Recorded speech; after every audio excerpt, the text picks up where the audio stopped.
Hi friends, it's Anjali here back again. This time I thought I would do something kind of different and I might do more of them, but I'm going to do a book review. So as some of you might know, I like to read and specifically read more on the sci-fi fantasy side, but I dip into some other books too. But today I wanted to talk about this book right here. It's called Persephone Station and it's by Stina Licht. I'm not saying her last name right, but please correct me later, I apologize. So this is a sci-fi space opera that is set, way in the future on this planet called Persephone. And we follow this, we mostly follow this kind of band of like a criminal group. Their leader, her name is Angel, and I think this is Angel on the cover. That's what I assume. And she's the leader of the group, and they're a band of criminals that are set to do this mission for this one owner of a bar, Rosie, who sets them off on this mission to protect a indigenous tribe of this planet that people don't really know about anymore. They've been keeping themselves a secret. So this tribe called the Oganth, and to protect them from this vicious corporation and their really vicious leader. And so it's a book that each chapter is a point of view for different characters. So we get point of view chapters for Angel, the leader of that band of people. We get chapters from Rosie, they are kind of the person the band of people work for on this mission. We get at least one chapter from the Oganth tribe, someone from there, and another character later on. Their name is Kennedy, and there might be another person or two, but I think that's mainly it. So I just wanted to talk mostly about my likes and dislikes, and try to keep it mostly spoiler free as much as possible. If I do reveal a spoiler, I'll try to say the timestamp in the description box below. So check that out just in case a spoiler comes out and you don't want to be spoiled before you read the book. Okay, so let's get into my likes.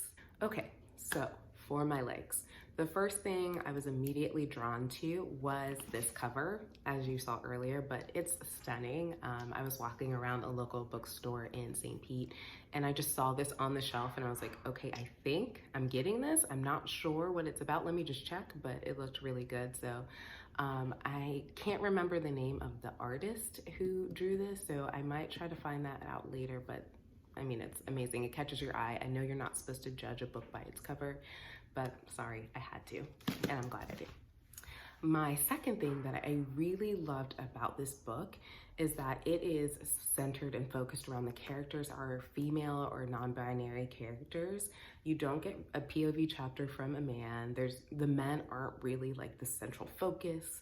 And I really like that. A lot of times with sci-fi or fantasy books, it feels like either horror shows or whatever in the genre, sometimes the female characters aren't really treated well in the stories. They're either there to serve the male characters, push their story forward, or they're like a romance or whatever. Like there was barely any romance in here, and usually I'm like, I don't need romance in my sci-fi fantasy. Sometimes it's fun, it's cute, but I don't need it. I'm like, I need the action, I need adventure. I was like, let's go for it.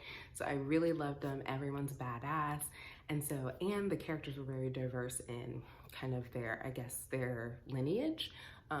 Most of these characters weren't born on Earth, but their families trace back to Earth. So I think some people had traces of lineage from Japan, from South America, and some other places. So you could kind of like picture in your mind that these people or humans are, or humanoids are, basically, they look very diverse, and I'm really excited that it was a diverse cast and it was female and non-binary people focused.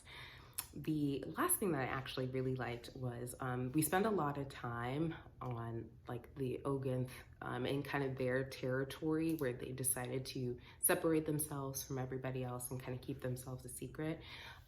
But that's not really a spoiler, but But when we're learning about, you know, how this group of people are supposed to protect the Oganth, the author, she really goes deep into like the tactics and like all the military strategy and tactical things that kind of Angel is thinking through. And I thought that was really well written. And it shows that she either knows her stuff or did her research and everything like that. So I thought that was really cool. Okay, so while I did find myself really like captured by the story, and I was spending a lot of time just reading and trying to figure out, okay, what's gonna happen next, because I was really feeling the book. The one thing that kind of disappointed me a little bit was the ending. I know, I'm just like, ugh, so I don't want that to deter anyone from at least trying to read it or giving it a shot, but the ending just fell really flat for me. So like the main, you know, kind of the main mission is to protect this group of people, but also like you're gonna eventually like meet up with the big bad, you know, whoever that big bad, Vizia Corsini, I think I'm saying the name right. And it just felt flat. Like you finally get to them and like the sequence of events is like fast, but it's not satisfying. I feel like we spent so much time doing tactical things and all these things, and then when we finally get to the big bad, because we've heard a lot about her and that she's trying to do these things, but I was just like, okay, like it was kind of disappointing. So yeah, so just be wary about that. The second thing that wasn't like my favorite is I did like that we had different point of view chapters. However, it felt like there was just so much going on. Like there's complexity to the story with like the characters, like their motivations and why they're doing what they're doing, and like missions within missions or whatever. It just felt like we didn't have time to explore more like in depth in those individual like motivations, those characters. For example, like going back to the big bad with Vizia Corsini, like we do see in one chapter like, oh, she's terrible, and we hear from other people how bad she is and that she's after these native people for whatever the heck she did, and we get a little backstory about it, but we don't get a POV chapter from her, so I don't really understand why she like is doing this. Like I kind of get it, but I'm just like, girl, you're doing all this for that, like, but like you kind of knew going into it, so why are you mad? Like I'm confused. Like I feel like we could have got another chapter, we could have got at least one chapter from her just to learn more about what was going on in her head and her real reason as to why she was doing this. We understand context, but we don't get the context from her point of view of why it was so terrible. And there's another character, Kennedy. She's very interesting, and I'll let you read more about her, but there was a couple moments where it's like, how did she, okay, whatever, you know what, we're just not gonna bother with that. So it would have been nice to get a little bit more, and then also with the Oganth people, since they are the ones who are, you know, kind of a little bit center focused of this mission, we should have gotten at least one more chapter from someone from their tribe to talk about what's going on or why this is a big deal or how they feel about these outsiders coming in to help protect them, good, bad, or indifferent. Like it would have been really nice to get that point of view from somebody else in the tribe while these events were happening. And so yeah, those were mostly the things I disliked. I think overall I really enjoyed the story. I was really like I said, I was going to this book like every night after work, just trying to finish and see what happened. But I think what it really would have benefited this book, because it is like beginning to end, the story is closed up, so there's no room for a second book. So I feel like if this book was broken up to maybe 2 books, I think that would have really helped. We would have gotten a little bit more in depth with some more of the characters, and it would have given us more time to develop that, get to that ending, get to that finale, the boss, the villain, and like have that showdown, you know, that you want, and make it a satisfying ending. So that is my review of this book. Overall, I would probably give the book probably like a 3.7 out of 5.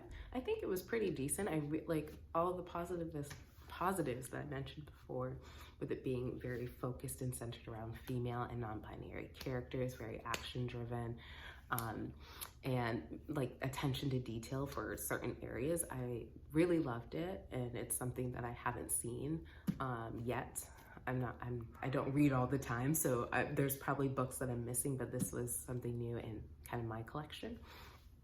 But unfortunately, with the ending not being that satisfying, feeling like the ending was a little rushed, or that final like boss moment wasn't as big as it could have been, and it falling flat, it just didn't move it up as high as it could have been. So that is my review.